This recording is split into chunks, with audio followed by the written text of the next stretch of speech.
going under the mastoid process? Oh, no, actually, no, go down a little bit further. That's what I was going to say. Okay. Sorry. No, that's okay. I'll take your hair. So I'm just going to again, notice I don't go right to work. I'm just hanging with her. Some kids don't want their head messed with. I would not do what we're doing today on a first date. You know, this is intensive. A lot of kids have had IVs in the forehead, EEGs, all of this, leads. No, you don't just go up to someone and say, here. Now, again, if you're a cognitive adult, and I can say, but honestly, most people, for like you, I've worked on you during the week, that was heavy, just my touch on the head. So too, you wanna, I hate to use the words ground them, but I would much rather work with the whole body first, make sure their feet are in a position to handle this. So I'm just here, so now I'm just gonna go a little bit to the left. So again, you can see how her nose is starting to turn, it's still hitting the ceiling. She's not flagging the nose. You can see too, even closing her eyes. Look at the startle in her eyelashes just to close her eyes. No, but these are gonna, that's strabismus, that's nystagmus. This is what we're gonna get into all this vision work. It's going to affect the head. You have to just appreciate these things because sometimes you're gonna feel like, oh, I'm not doing something wrong because I got this woman to move in class and I can't get my son to move. Well, maybe it's because your son doesn't know how to respond to your touch. And that's the whole premise of what I'm teaching you. The whole thing is about how the system reacts to stimuli. You would want the glasses off while doing this. Oh, yeah, that's a given.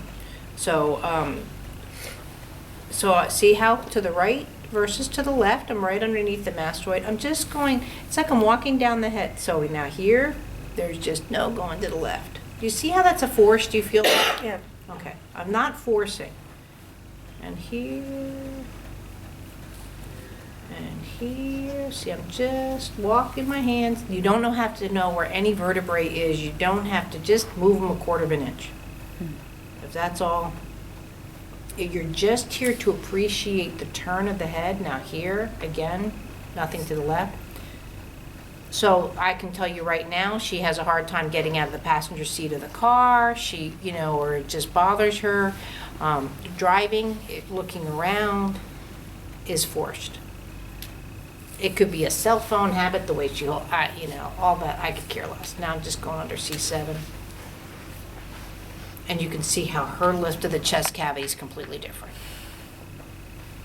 But her shoulders are more down. I mean, the way her feet present, we can go on and on and on to over-evaluate. I'm here just to appreciate how she's moving and not moving. And if I can offer any kind of option. So again, I'm just lifting up C7. Like I said, I like 3 times. If you want to do it 7 times to see, that part doesn't.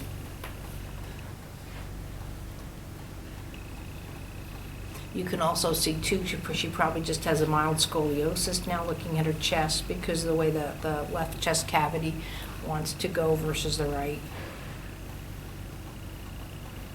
But again, we all do, so it doesn't matter. Are you walking back? No, right now I'm doing the C7 about 3 times. Now again, notice I'm always attached. I don't go back, especially around the head. You want to just keep it not too intimate. I'm not sitting here just trying to turn her on or anything, but I want to keep her where she doesn't feel she's being neglected. So just see, I just asked for more participation.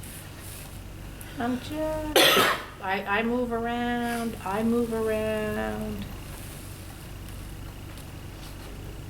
But see how the head is turning with volume. I'm not looking just for a neck turn.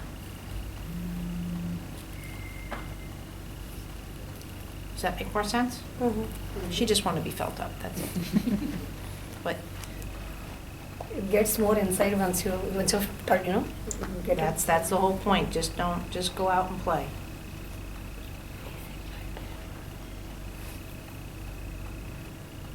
Sometimes you use the phrase wake up the system.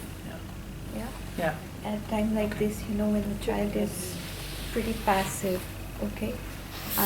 You said the first part is when you're just tuning with the system. If you don't feel the connect happening, is there something you would suggest for waking Sometimes up you're, the system? sometimes you're gonna have to stay there for hours. If So, you, yeah. I've had near drownings, honestly, I can be there going, come on, So kid, you have where to are wait, you? Come right, on. until that, When there's been a near drownings, the oxygen deprivation to the brain is completely different than any other genetic abnormality. Or like the little boy that we just saw, if you can believe it, they have concerns for a muscular dystrophy. You know, look at how he responded, even though they're looking at that kind of level of testing. So, the genetic-based neurological response, like I can't cure Parkinson's, but let me tell you, someone that has MS or Parkinson's doing this work, they're going to feel a lot more successful, a lot longer. You're going to keep their milestones much more tuned than letting the Parkinson's and the MS take over their system. Can't cure it, but do you want to work at this level or this level? That's all life is. Except for some reason, our 7-year-old we send to Kuman, you know, and say, sit here and learn, versus how do you learn? Do you learn, like, you know, look at the difference with the kids when you're throwing 7 balls and how they feel 7 and all of this versus, yeah, 7. So just think of just the movement and just, this is all I'm doing with her head, just appreciating. Now, she just got a quickie, so you guys spend a good 15 minutes with each other and just play, and then we'll get it to head lifts and see where that goes.